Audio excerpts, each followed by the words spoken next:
বিয়ের বন্ধনে আবদ্ধ হওয়ার আগেই এসআইআর শুনানিতে হাজির হলেন বর। সেই বরকে সঙ্গে নিয়েই পঞ্চায়েত অফিসে উপস্থিত ছিলেন বিদ্যুৎ প্রতিমন্ত্রী আখরুজ্জামান।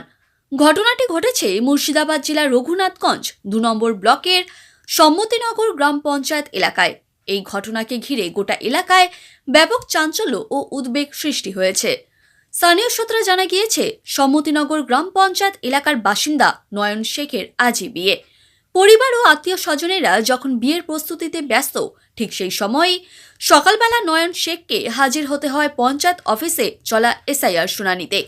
বিয়ের অনুষ্ঠানে যোগ দেওয়ার আগেই প্রশাসনিক এই প্রক্রিয়া সম্পন্ন করতে বাধ্য হন তিনি। নির্ধারিত সময় অনুযায়ী শুনানিতে অংশ নিয়ে নিজের নথি পেশ করেন নয়ন শেখ। এই শুনানিতে নয়ন শেখের সঙ্গে উপস্থিত ছিলেন বিদ্যুৎ প্রতিমন্ত্রী আখরুজ্জামান। বিয়ের দিনেই একজন বরকে এভাবে প্রশাসনিক শুনানিতে হাজির হতে দেখে অনেকেই বিস্ময় প্রকাশ করেছেন। ঘটনার পর থেকেই রঘুনাথগঞ্জ এলাকায় বিভিন্ন মহলে আলোচনা শুরু হয়েছে। হিয়ারিং এর জন্য হিয়ারিং এ তো আপনার কি বহুত কষ্ট হচ্ছে না? সব মানুষ আসছে যাচ্ছে, কত দূর থেকে ঘুরে যাচ্ছে, তাও তো কোনো একটা সঠিক হচ্ছে না। কখন কার ভুল হচ্ছে, কখন কার কি হচ্ছে, মানুষের একটা হয়রানি হচ্ছে।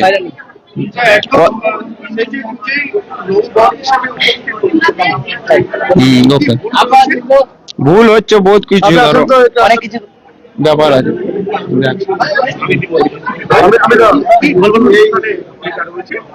ভুল হচ্ছে তোমার একটা কোনো হচ্ছে না, বারবার অতক্ষণ ধরে ধরো সকাল থেকে একটা লাইনে ধরো একটা লোক থাকছে, না খেয়ে ৩টে ৪টে ৫টা অব্দি লাইনে থাকছে, ওই মানুষটার আবার হচ্ছে না, আবার ওকে বলছে কাল আসো, কাইলে হচ্ছে না, পরশু দিন রাগ করে বিদেশ যাচ্ছে, বিদেশ থেকে একদিন থাকছে না, আবার ওকে বাধ্য হয়ে আসতে হয়েছে।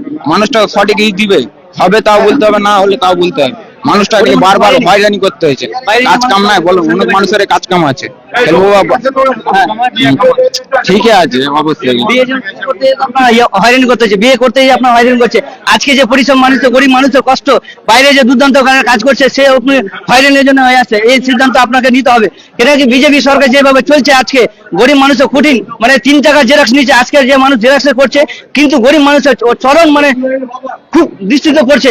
আজকে আমরা যে বাইরে থাকছি, কিন্তু দুর্বিষহ গরিব মানুষ খেটে খাওয়ার জন্য যেছি আমরা, কিন্তু তার জন্য আজকে বিয়ে করতে যে আপনার শান্তি পাওয়া যায় না। বিয়ে করতে এসে আপনাকে সে হয়রানি করতে হয়েছে, আজকে করতে গিয়েও না, বিয়ে করতে গিয়েও আপনার শান্তি নাই, সে হয়রানি আজকে করতে হয়েছে। আপনার সরকার নির্বাচন কমিশনার এতটা, হ্যাঁ, এতটা সমস্যা। আপনার বলে দিয়েছে, তারিখ দিয়েছে আপনার 30 তারিখের মধ্যে যেটা টাইম দিয়েছে, সেই টাইমে আপনাকে নির্দিষ্টভাবে আসতে হবে। আপনি যেখানে থাকেন সেই আপনি যেমন নেতৃত্বে আমরা এসেছি, আজকে যা হয়েছে চলছে আপনার। মন্ত্রী মহাশয় তার সাথে রয়েছে নববর্ষের সাথে নিয়ে, হ্যাঁ, দেখুন, যে ধরনের লাইনে লোক দাঁড়িয়ে আছে, আজকে এর বিয়ে যাওয়ার কথা 10:30 11টার মধ্যে, লাইনে দাঁড়াতে গেলে 3টে 4টে 5টা আগে লাইন পাবে না, যে ধরনের লোকের ভিড়, তাতে এর বিয়েটা লগ্ন ভ্রষ্ট হতো, বিয়ে করার সুযোগ থাকতো না। আমি যখন বেরোচ্ছি দেখছি গাড়িতে বসে আছে আতঙ্কে, ও মানে ভাবছে যে আমি লাইন পাবো কি পাবো না, আমি বিয়ে করতে যেতে সময় পাবো কি পাবো না।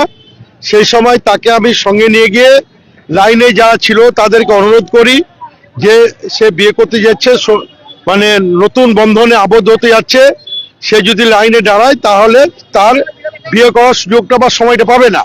তো লাইনে যারা ছিল, যে সমস্ত ভোটাররা, তাদেরকে অনুরোধ করে তাকে লাইন ব্রেকডাউন করে আধিকারিকদের বলে প্রথমেই তাকে তার ফর্ম জমা দিয়ে সে যাতে মানে নতুনভাবে বিয়ে করতে পারে, নব দাম্পত্য যাতে শুভ হয়, তার বিবাহ বন্ধনে আবদ্ধ হতে পারে, তার সুযোগ করে দিলাম।